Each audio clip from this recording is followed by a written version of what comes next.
Esse é uma cápsula e nós vamos falar agora sobre mais uma investigação bombástica do pessoal lá do David Agape, lá do A Investigação, que mostra a conversa da bruxa, né, a Letícia alguma coisa, com o pessoal lá do TSE, né? E aí ela fala sobre a PF confiável.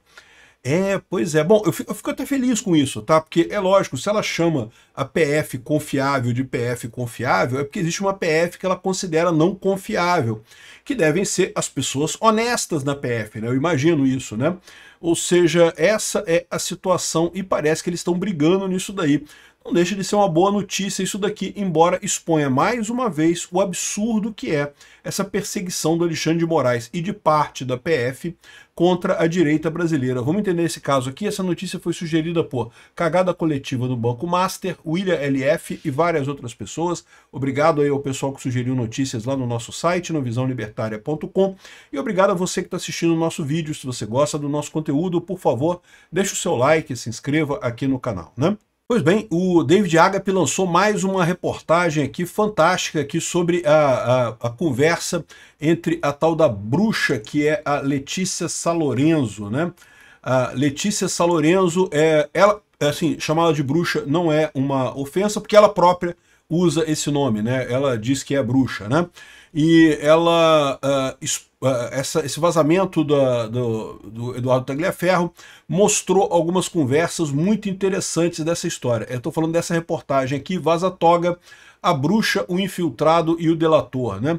Então eles estão falando sobre o caso ainda daquela investigação sobre os empresários o Luciano Hang, Meyer Nigri e vários outros empresários que foram arrolados nessa história, porque estavam num grupo em que algumas pessoas discutiram, né, ou disseram que preferiam um golpe, né? Então está aqui a história. A operação de 23 de agosto, justificada apenas com base em uma reportagem, atingiu em cheio o núcleo empresarial que seria responsável tanto pelo financiamento quanto pela amplificação digital do bolsonarismo. Com os bloqueios bancários e de redes sociais, a capacidade de mobilização empresarial foi cortada de maneira abrupta, silenciando vozes de peso justamente às vésperas do primeiro debate presidencial da Band, no dia 28 de agosto, né? Eu tenho minhas dúvidas se realmente havia esse financiamento todo do grupo empresarial e coisa e tal, mas sem dúvida alguma as pessoas ficam com medo, né? No momento que você tem uma ação dessa, todo mundo fica com medo de ajudar o Bolsonaro nesse caso, por conta de também ser alvo desse tipo de coisa, né?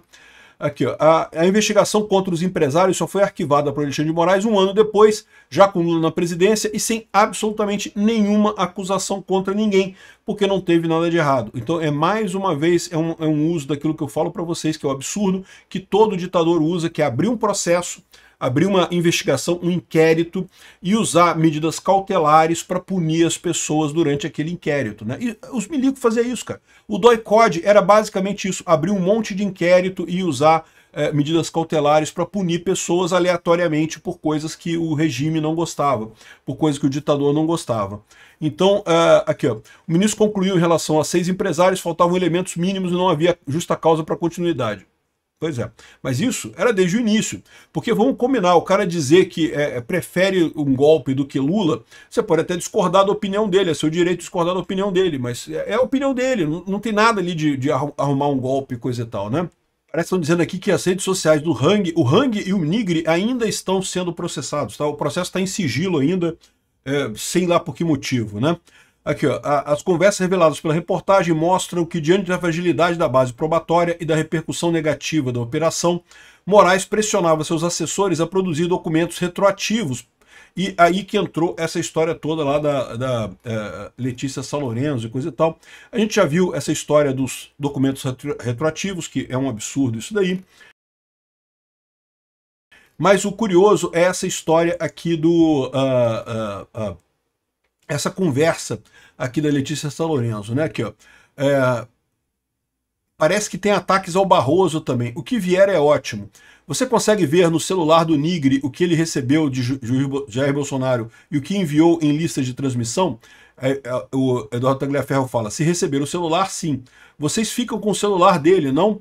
Sim, mas a PF não entregou ainda. Vocês conseguiriam colocar as mãos nesse celular? Vai demorar. E mais, a PF está com esse celular. É a PF confiável?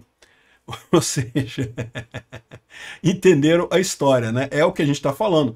E olha só como é que esse problema é um problema sério. Porque você lembra que quando o Sérgio Moro saiu do governo Bolsonaro, ele acusou Bolsonaro de interferência na PF, porque Bolsonaro queria colocar o Ramagem como chefe da PF. E daí o STF proibiu isso, uma coisa inédita, uma coisa totalmente sem sentido, porque é direito do presidente definir, né, quem são as pessoas, e inclusive o chefe da Polícia Federal, e no entanto ele foi proibido pelo STF, que proibiu ele de definir quem era a pessoa que estava lá. Isso é um caso clássico de excesso do STF, o STF invadindo a esfera de direitos de outros poderes, né? Infelizmente isso ficou por esse mesmo, e o Ramagem não assumiu a PF, e nessa história agora a gente sabe que existe uma parte da PF que o Alexandre de Moraes e as pessoas ligadas ao Alexandre de Moraes consideravam confiável, o que é lógico quer dizer que é a PF que está ali, são os cachorrinhos do Alexandre de Moraes, né? A reportagem tem muito mais coisa aqui. Eu não vou falar sobre tudo que está aqui na reportagem. Se você quiser ver, eu vou deixar o link aqui na descrição do vídeo para você pegar isso daqui. Mas o que chama a atenção é isso, a PF confiável, que agora a gente sabe que existia nessa história. É lógico que a PF confiável, eles não falam exatamente quem é que tem a ver com essa PF confiável, mas muito provavelmente tem a ver com o próprio Fábio Shor, que a gente sabe é o cão de guarda lá do Alexandre de Moraes, é o cara que faz as ordens do Alexandre de Moraes, e também outras pessoas, né? Então, no final das contas, essa é a situação que a gente chegou aqui no Brasil. Tem a PF do Alexandre de Moraes e a PF normal. Por um lado, isso não deixa de ser uma notícia positiva. Tá? Ou seja, existe PF que não é a PF do Alexandre de Moraes. E o pessoal já fica preocupado com isso, que não pode, coisa e tal, né? A questão é, por que tudo cai na PF do Alexandre de Moraes, né? Isso que é uma coisa estranha, não deveria ser assim que deveria funcionar a coisa. Realmente é assustador o que tem nesse negócio aqui, né? Obrigado por assistir o vídeo até o final. Além de curtir, compartilhar e se inscrever no canal, considere se tornar patrocinador com valores a partir de R$ 1,99. Clique no botão Seja Membro abaixo para saber as condições e vantagens de patrocinar o canal. Mais informações sobre o nosso projeto, visite nossos sites indicados na tela.